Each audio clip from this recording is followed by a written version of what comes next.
Hello, beautiful people of the internet. Welcome to PokéCast, the first Pokemon podcast here at TeamRDW. I am Connor, the host of today's podcast. Joining with me is Marcus. Can you say hello? What's up? And Jose. Hello, everyone. Which, correct me if I'm wrong, but Jose, is this your first podcast with RDW? Yeah, it is. Awesome. Well, as par with the podcast for RDWs, we're going to start with an icebreaker. Today's Pokemon relevant. So, Marcus, what is your favorite starter Pokemon throughout every generation? Chimchar. Chimchar. Interesting. That is Gen 3 or 4? I'm a little... 4. 4. I'm a little rusty on my knowledge. Okay, Jose, yours? Rowlet. Mine is going to have to be Mudkip. Solid choice. Yeah, Mudkip. I loved, I love that whole generation, and I was really sad that I didn't have a DS at the time when they remastered it.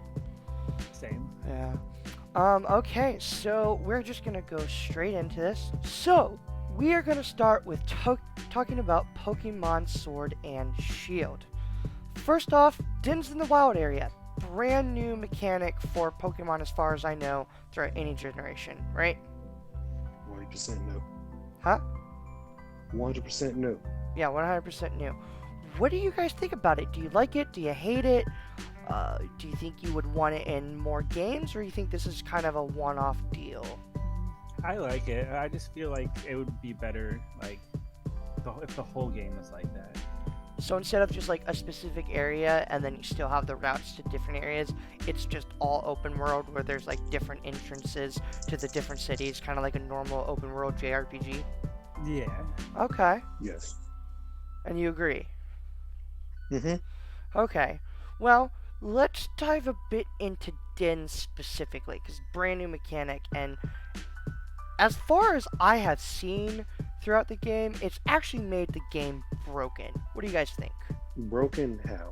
Well, correct me if I'm wrong, but there was no easily farmable money system throughout previous games, right? As easy as this one is. Yeah. There kind of was. Okay, what was the system? So, in Sun and Moon, yeah, they had like the Pokemon Palago, where you could send Pokemon to do what. It's almost like the Pokejobs in a sense, Okay. but you could send them to mine. They can find like your stones, like nuggets, all the stuff that you could use to sell money. Okay. And just like this one, it had an exploit where if you moved it up a day, it'll finish it for you. Okay. So for those of you who don't know, who's just listening in about this exploit, is essentially you can use the dens to farm watts, and by doing so, you hop into a den while offline, and there's actually a system now to do it online that's even quicker than this. But you hop offline, you go into a den, you get the 2,000 watts from it, and then you go looking for friends. Then you hit the home button. You move the day forward in the system settings, you hop back in, hop out of the den, and do it again, and you can do this infinitely. Then you take the watts, you buy luxury balls, and you sell the luxury balls. You can get like 2 million in like under 30 minutes. It's really insane to me. But do you guys think that this breaks the game in any way, or does it just give everyone a fair advantage to really just power up and get competitive Pokemon ready to start playing online? Yeah, it does, because then you can just buy all the EV stuff you need, the EV training items. Which kind of makes the whole like killing Pokemon for EV fairly irrelevant. Yeah, it's basically useless. Yeah. Do you think they're gonna patch this out, or is this just a system we're gonna have as long as the game exists? I doubt they're gonna patch it. Yeah, I doubt Okay. Okay, so I have only played Pokemon Silver and Pokemon Sapphire and Pokemon Diamond in my existence. But to my understanding, you guys have played maybe not all the games, but pretty much most of them, correct? I missed Black and White 2 and X and Y and the remakes of Ruby and Sapphire. Okay, so Same. we all missed the remake of Ruby and Sapphire. But there wasn't like too many new mechanics in that one, right? It was really just a 3D version of it, Uh, or did it introduce some? Nothing new. It didn't Yeah. introduce nothing new, but they brung over the Mega Evolution too. Ah, okay. Well, even with that, you guys have a pretty vast knowledge of this. Do you think this is the easiest Pokemon game so far? Yes, without a doubt. Are we counting Let's Go? No. Okay. Let's Go is pretty easy. Let's. Yeah, I guess we can count Let's Go, but I feel like that's just giving it away. So if we don't count Let's Go, is it the easiest? Then, yeah, Okay. it's a tie between Sun and Moon in this one. No, I'm gonna be honest. I don't know if that's necessarily a bad thing. This is our first real Pokemon game on the Switch, and I kind of feel like it's a good way for kids and people of all ages who haven't really hopped into the Pokemon scene to really get into it. I, for one, I'm a complete noob when it comes to competitive Pokemon. I have never done it once in my life. The games I played it younger, I just played it to, try to catch all the Pokemon and maybe do trades with my friends and battle them. But as far as competitive, I've never even known what the world was like. So it's been kind of nice to me that it's not this impossible thing for me to go and breed these Pokemon and get a team together. Like, I finally today finished my first team, all level 100, all the movesets I want, all the items that I want. And it, like, sure, I'm at almost 110 hours, but like the first 20 was just gameplay anyway, so that didn't really count. So like less than 100 hours to get a comp team ready to get in. I feel like that's pretty good. I feel like that's not how it used to be, that you'd have to spend like maybe 100, 150 hours to get a really good team together, especially with how breeding used to be, right? Okay, so next we are going to be talking about shiny hunting, and boy oh boy have I got addicted to that. Almost kind of like gambling. It's the same sensation to me as like trading card games, where you buy a pack and you're like, what am I gonna get? What am I gonna get? Is it what I want? And it's just, it keeps you going. Especially with these Twitch stream giveaways. I did not know there was a world where Twitch streamers just like do what they need to do. We don't really talk about how they get these. We all know it's not legit, but we don't talk about it. And they're just giving away like 20 boxes randomly to people. And because of that, they're like these people who probably never would have had a career in Twitch, who now have like 150 to 200 viewers, not followers, viewers per thing, up to thousands. Like I watched this one guy, but he's probably been well versed into Pokemon for years. But he gets like 2.5k viewers every single one. And sometimes it's just him hunting. There's not even real giveaways. There's literally 2.5 thousand people watching him randomly go on a bike side to side, just waiting to see if he gets that shiny Pokemon. Yeah, people are banking off of that. Right? So, like, what has your guys' experience been with shiny giveaways and just shiny hunting in general? Do you guys like it? Do you think it's a waste of time? Personally, I really never. Well, I do care about shinies because not most, a decent amount of them are pretty good, like visually. Yeah. But it's honest, since it doesn't have anything major like to do with the gameplay. It's just a dick flex. Honestly, I never cared.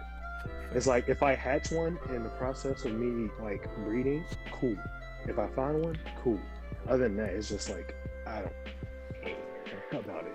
Like I don't really tune into them. I think I probably did like once for like a shiny Litten in Sun and Moon, and that was like it.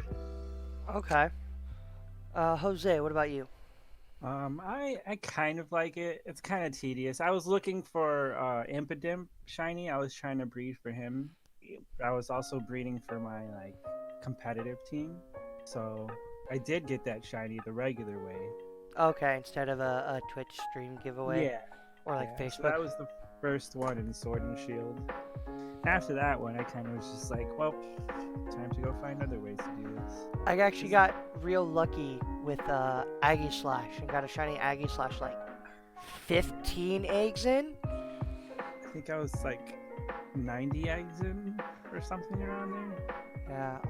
Lucky. Yeah. Some people are like 2K eggs in Yeah. and stuff like Or that. like 4K or something like that. It gets ridiculous. No, I guess the next thing is like, and you touched on this, Market, is really needed for competitive play. It doesn't really give an edge. It's just a flex at the end of the day. The biggest flex. The biggest flex. I used to think that they actually, because my friend, when at first I learned about shinies, he like kind of whooped me with his shiny Pokemon, like just destroyed my whole team. So I actually thought they did have better stats. Ah. I don't know if they changed it for these games or it's always just been like a cosmetic thing. Has the EV and IV system like been in the game forever, or like when did that start? It's been around since like about Gen 1. Wow. Well, you could always buy the EV items, so But it was never as easy as it is now because they were always probably pretty expensive. yeah. Yeah. And it changed from like with the EV items, so you can only use 10 of each, so you can fully max out a Pokemon's EVs. Oh, so you could only use 10 of each, and then you'd still have to go in and fight singleton Pokemon to farm it. Man, they have really streamlined this game. Like, I thought I was taking forever just to get my my team built, because I will say one Pokemon out of that team, no, two Pokemon out of that team, I was traded, and one of them specifically was from a junior that I won a Facebook contest. But the rest, like, just to get them bred takes probably like 9 or 10 hours of my time. And then on top of that, now you have to get all the candy to level them up, because you don't want to go level up the normal way, because then you're going to have to get the berries to delete their EVs and get the right EVs, get the right EVs on there. And on top of that, while breeding, you're looking for 5 IV or better. I'm okay with 5 IV because, one, to me, 5 IV Pokemon, you don't need 6 IV on all Pokemon. There's some Pokemon that don't benefit from some stats, so it's like, why do you need perfect 6 IV for it? And two, even if you need that 6-1 for some reason, you can just go hyper train it. You're gonna make it hit level 100 anyways. Which I guess leads us into the next point, which is competitive Pokemon. Okay, so I am brand new to the competitive Pokemon, and I'm gonna be honest, there's a lot to it.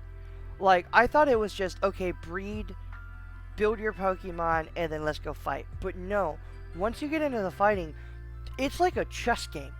You have to think like 4 moves ahead of your opponent, and it's insane. You have to know all the different types that there are, all the different moves that they could have, what moves you counter with, and on top of that, protect and all those other relatively like protect moves throw so much more mind game into it. On top of like Pokemon, I think it's called Pokemon Switch or Volt Switch or things like that. It's crazy. You basically have to know their entire team as soon as you see it. So what I'm going to do in this section is, I know Marcus is our kind of lead on this. I'm going to let him do, like, if you're cool with it, a quick introduction to new people on, like, how to go about the fights for competitive Pokemon. Like, what the thought process is. So, I'm not even going to act like I'm the best, because sometimes I tend to overthink. Okay. And I make bad calls because of that. But when it comes to me, because I've never actually done a tournament, Okay. because I usually watch it on Twitch. Like, I've been to nationals like the past 2 years, but that was like the first time I was just watching, and then the second one I was playing Pokken. GG Pokken. I mean, it was a fun game, to be honest. I enjoyed it. Pokken is a broken mess. Yes, it's fun, but it's a broken mess. When I seen the finals, I was like, I'm glad that's not me. Nigga got shitted on. Oh no. Yeah. But competitive. So I don't even know where to start, honestly. Let's start. Okay. let's start with a team of duos. Okay, so what is the thought process in duos of like pairing Pokemon and why you might want to choose moves? Because it's really specific to what Pokemon's going on there, but I feel like maybe there's a general thought process to it, at least to start out with. Do you like? Oh, basically, what Pokemon will work well with your other Pokemon while still being viable to the fight itself? Yeah. And then I guess when it comes to moves, do you really want to like? Man, I try to ask this with trying to be general, but it's really hard to be general about this because there's so many. As I've been learning, there's a bunch of different strategies that all revolve around the specific Pokemon you're using and how they interact with each other versus the other Pokemon. So I don't know how you would explain that. I guess give us what your experience with doubles has been so far. Like maybe like a quick rundown of a match you had recently online or something. So I haven't touched this online yet. Oh, you But haven't touched anything online yet? no, aside from like the few practice matches I had with you and someone else, no. But Oh, that was like guess to yeah, I usually don't touch it until I have at least one team ready. But with what is it, my last one? Sun and Moon. okay. I see I kind of changed my strategy a bit like towards the end of it because my friend used to say like all my Pokemon was on crack because they move fast and they hit hard. And like my gameplay was like pretty straightforward and kind of with a couple like left and right balls here and there. Like you would be like, okay, I should be able to take this out with 1 to 2 hits, but next thing you know, my Pokemon tanking out of nowhere when it probably shouldn't. Or you can't even get those 2 hits in because I didn't give it an item that stuns it, or the RNG gods, I guess, on my side. Okay, I got you. Cause like I've been looking at speed teams like they're great, but from what I've been watching, they have a sort of low win ratio. I don't know if this is true for previous, but in at least Sword and Shield, what's really been like I seeing a lot of wins because I've been watching more and more videos, is like these really versatile tank comps that maybe has a speed Pokemon in it here or there, but a lot of them's been big beefy things that can outlast and has like maybe one nuke attack on them per Pokemon. Oh yeah, that's definitely the a proper way to play. Because well, tank teams, aka kind of stall teams, they're Uh-huh. good for the long run. So it's literally if you can't stop it before it sets up, you lose. Which is really hard to stop. Like these are Pokemon designed to withstand OTKs, which is kind of what like sweeper teams are all about. Move fast, hit hard, and kill them in a shot, right? Mhm. So these teams are kind of built to survive those and then continue lasting even through what I would call the mid game of a battle. Um, I don't know. It's been interesting learning all the different strategies. I still have to learn because it's still, in my mind, a little bit beyond me exactly and how it all works. I'm still trying to figure it out. But like Jose, so you said this is like your first time in competitive. What's been your experience so far with this? Have you done any Um, matches online? I've done one, and he kind of just like swept me. Okay. But it wasn't really. I was just seeing it like I didn't breed a whole team for it or anything. I just put some of my like story Pokemon in and saw what happened. Okay. Do you have Yeah. a team built yet, or are you still working on it? It's about halfway there. Wait, I have a shiny team, but not a team that I've finished myself. oh, but you have a shiny team that's all like comp ready. So like you have six Yeah. Pokemon, you could get into doubles right now if you wanted to, and Yeah. go play. Okay. Marcus, what about you? Do you have a full team set up yet? I have at least 8 Pokemon that I could consider comp ready. Okay. So you But if I use was to make a team out of them, at least 2 of them would be out of place with the other 4. well, you essentially only need four. You need six to be versatile, but for doubles at least for VZ, is it VCG? It's VGC. VGC. So for VGC, Video Game Champions, I think is what it's called, championship rules. You at least need 4 that works together. 6 for the team total, but But you'd be surprised. Those other 2 could be the thing that make the upset for the game. Because I think that's my biggest learning curve. So I guess for anyone listening who doesn't know what VGC is, it's the official competition rules for Pokemon, and it is, to my understanding, it's a duos match, so 2 Pokemon on each side of the field. You get to pick 4 out of 6. I believe you get to see the team, the full 6, not what they choose, just the full 6, to kind of get a feeling of what maybe you should choose against them. And then right now online it's just a best of 1, but I believe in competition it's a best of 3, correct? Yeah. Okay. And so it's no double Pokemon, no double items, and no legendaries of any sort. Is that the rules right now? Yeah, that's the rules right now. But and no Gmax. Oh, so Gmax is officially out. Yeah. Why? Okay, that's something I wanted to talk about. That's why? lame. Okay. I know why. Why take out Gmax? I feel like that's the excitement of this game. Because if not, it's just another Pokemon game with a couple new Pokemon. It's probably because only certain Pokemon get like a for real boost and a form change. But no, wait. I thought all Pokemon get the same boost across the board, and the form change is just like shiny. It's an aesthetic thing. No. Just how Alcremie Gmax is it turning into a whole cake. Yeah. It gets an actual boost, but next to the Alcremie, there's just a giant Alcremie. Oh. Because they do get the Gmax move sets.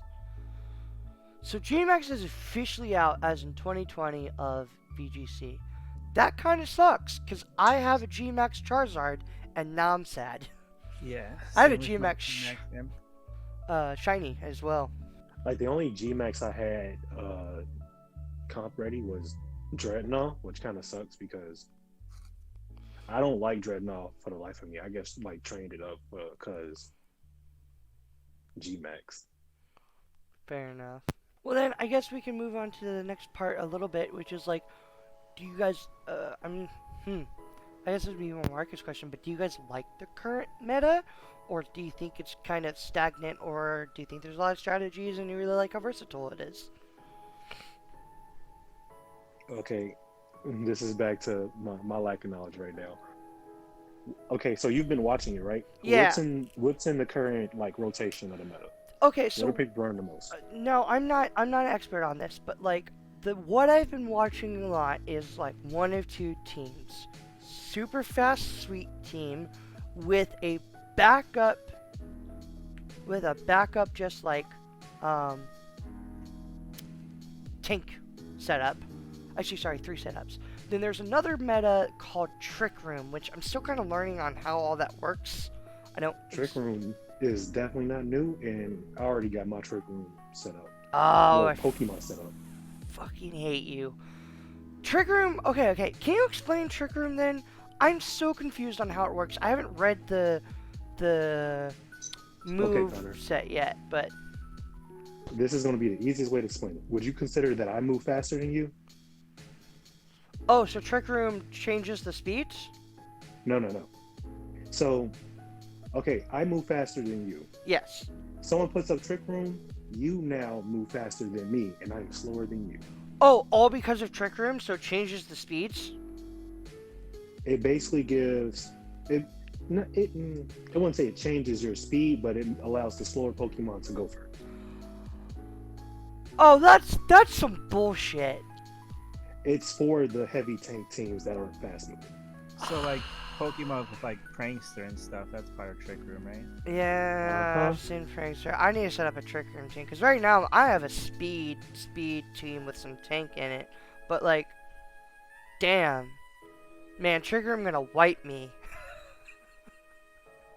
Fuck. And that's why when you was talking about you got rid of your Aegislash, I was looking at you like, that's kind of. Oh, no. I already built another Aegislash. I just got rid of the shiny one.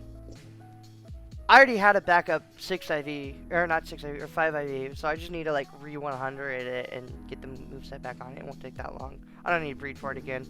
But like, I knew that I wanted a shiny G-Max Charizard, and when the opportunity came up, I couldn't pass up on it. Because that's just one of those, I know it's not going to be amazing and competitive, like it's fun and competitive, but it's not really seen a lot. I just love Charizard. That's my second favorite starter, by the way. Yeah. Same. Because that was like my introduction to Pokemon, but just Mudkip's got that special feeling for me. Okay, we still got some time left. How about we hop into the future of Pokemon? Okay, so we're gonna start with just your guys' overall impressions of Sword and Shield as a game. Do you like it? Do you hate it? Does it make you excited for what's gonna be coming to Switch? Jose?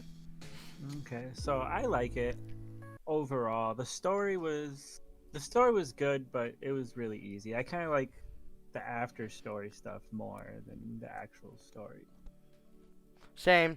I didn't even realize there was an after story until I was like, because like I beat it. I'm like, okay, cool, that's fun and all. And then I started breeding a little bit. I'm like, oh wait, I didn't get my legendary. Let me go grab that real quick. And then it started a whole new storyline. I'm like, It was God, so long. And I'm I like, just wanted to finish it, and it's just like, nope. There's all this other stuff. like motherfuckers, I just wanted my legendary. I will say, Ultra Sun and Moon had the best after story. I don't think I ever finished that. Really? Yeah. So the looker comes to you just like the last one, but this time you actually start going through the wormholes and stuff.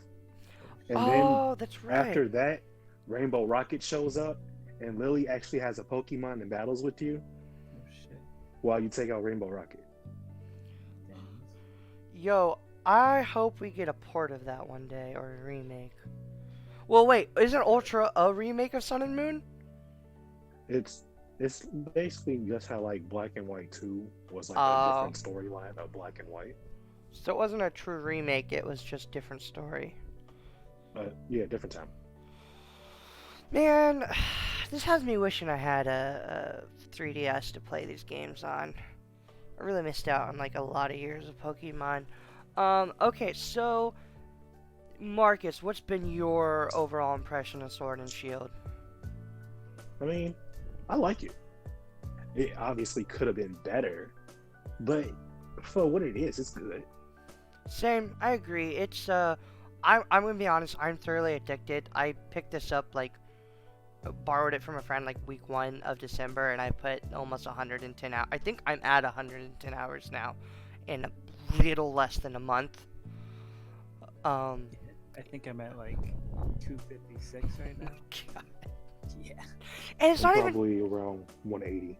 it's not even just the playing, like with the giveaways and Twitch streams and being part of different communities, just playing with your friends and just being able to make team comps. Like I've built one team comp and now I'm already starting to build my second one because I wanted 2 to have, so when I started going through online I had options to choose from, which I didn't. So I realized you could rent from the tower, but I didn't know you could rent teams online.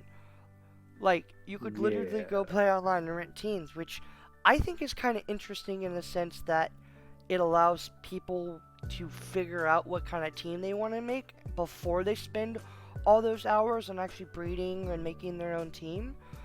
But That's honestly part of the fun of it, though. But I agree. I do agree. Like, I know the team that I just made probably isn't the best, but I'm really proud of it, and I really want to go take it online and see how far I go.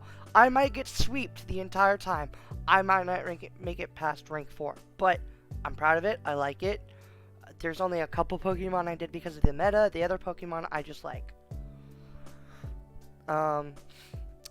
Okay, so next thing is that there has been talk about a possible Diamond and Pearl remake.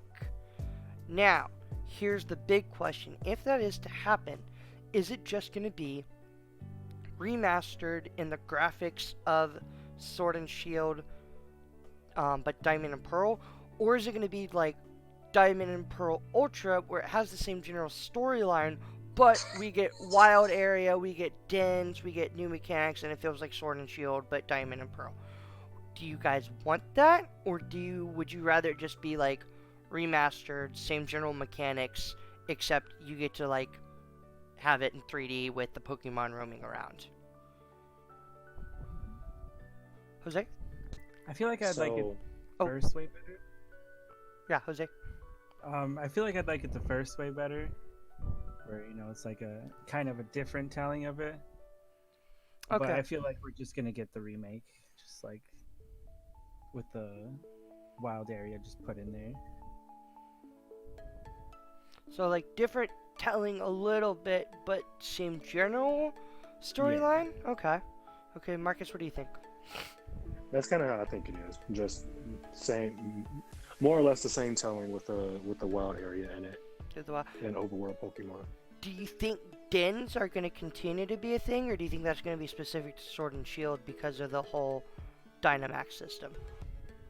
I think that's just going to be a Sword and Shield thing. I wonder if this will be the easiest Pokemon ever, or if they'll continue to make pretty easy farming methods, breeding and money-making methods from now on. Because, like... you were going to say, Jose? Huh? No, that was me. Oh, that was me. Oh. I was going to say, it honestly don't get no easier than this. Well, unless... this is probably the easiest it's ever been to grind anything. Do you think it needs to remain this easy, or do you think it kind of takes away from the game because of that? I mean, before when it was harder, that kind of is what pushed people to basically cheat more, and it caused either people to cheat more or drop out because they didn't feel like dealing with the grind. So what you're saying is this is probably the best it's been for people to actually come in and be like, okay, I'm going to do this the right way this time? Come in and be legit about it? Yeah. Yeah, this is probably the best it's been, I guess. Yeah. So maybe they'll look at that and realize that in future games they should maybe keep it around that level. Keep people interested in playing it. Regardless, I'm excited for a Diamond and Pearl remake. That was the last Pokemon game I ever played, and I loved all the Pokemon and the legendaries. At least for what I experienced, the legendaries in those games were my favorite out of all. Same, I enjoyed those. Yeah, so I am... I'd rather them just skip to Platinum, because that storyline was actually better than the base 2 games. I didn't get to play Platinum, so I never experienced what the storyline was for that. Oh, you got to go to hell and meet Satan. Excuse me? Yeah, you actually went to the distortion world where Giratina is. Excuse me for a second. I actually have to go. Okay. Well, so it's been fun talking with you guys. Yeah. It's been fun. Yeah. Thank you so much. I think me and Marcus just have one more thing we're going to talk about, and that'll be in the podcast anyway. So thank you so much, Jose. Right. No problem. See you guys later. See you, man. Okay, so Marcus, we touched on this a little bit, but I wanted to go a little further into it. Do you think we should expect Wild Area in all future games that are main title Pokemon games? Yeah, I think that's going to be the move moving forward.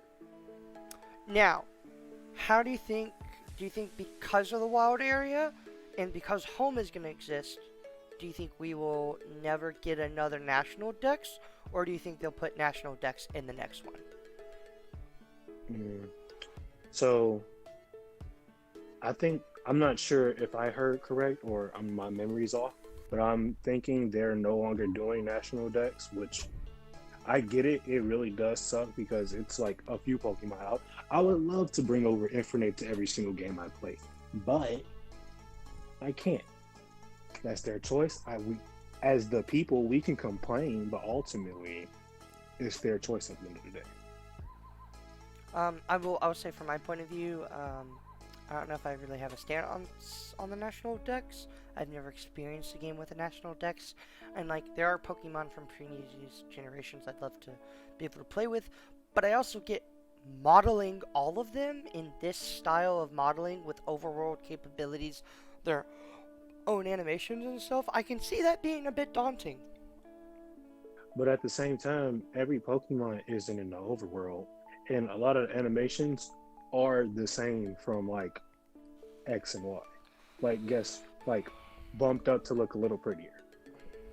Well, regardless, I'm still gonna be I hyped. said X and Y. I meant Sun and Moon. My bad. Sorry, man. I'm still gonna be hyped about future Pokemon games. I'm still hyped about this game. Oh yeah, same. Yeah.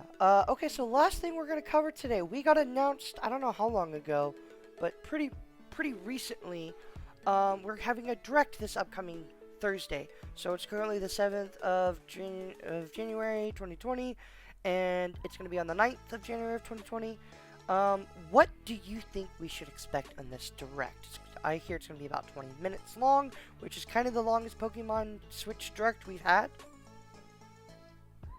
Is it specifically a Switch Direct or is it just a Pokemon Direct? I think it's specifically a Pokemon Direct. So most likely information about when Pokemon Home releases, Pokemon Sleep, all the other Pokemon this that they announced during the press conference. Okay, so it's just gonna be more information about that. So probably no Diamond and Pearl remake, though they always do. They always do that last thing at the end of every single direct. So you never know. You never know what we're gonna get. I am hyped about it. I think we're gonna do some coverage of it. If not the morning during the live direct, that evening we're gonna talk about it. So make sure anyone who watches or listens tunes in, and we'll be talking about that. I think this is going to be the end of our PokéCast, PokéThoughts. Thank you guys so much for listening. Marcus, thank you so much for joining me tonight. It was a pleasure. Do you have anything to tell Pokemon fans everywhere listening to this? No. No. I don't really have anything Nothing either. Hey guys, just enjoy the game. Don't think too much in the competitive battles and go out and breed. Have a fun night, y'all. Bye. Adios.